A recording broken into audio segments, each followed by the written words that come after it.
മണലൂർ പഞ്ചായത്ത് ഹിന്ദു ഏകതാ സമ്മേളനം വിദ്വാൻ കെ പ്രകാശം നഗറിൽ നടന്നു. തൃപ്പയാർ കപിലാശ്രമം സന്യാസി തേജസ്വരൂപാനന്ദ സരസ്വതി സാംസ്കാരിക സമ്മേളനം ഉദ്ഘാടനം ചെയ്തു.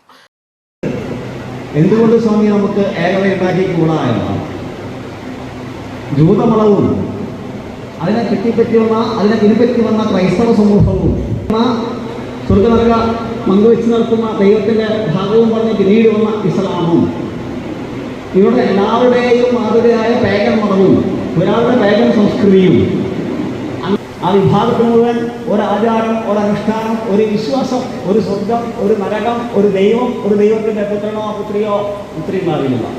പെണ്ണുങ്ങളെ കാണാൻ അങ്ങനെയല്ല പുത്രി വർഗം ഭോഗിക്കാറുള്ളതാണ്.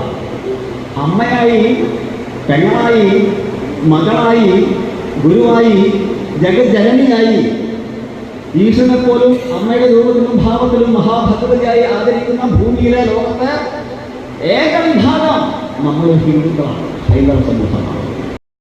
സ്വാഗത സംഘം ചെയർമാൻ അഡ്വക്കേറ്റ് കെ.എൻ. സോമകുമാർ അധ്യക്ഷനായി. ലക്ഷ്മി സുരേഷ് മാതൃശക്തി പ്രഭാഷണം നടത്തി. ധർമ്മ ജാഗരൺ ജില്ലാ സംയോജക് വി സായിറാം മുഖ്യ പ്രഭാഷണം നടത്തി.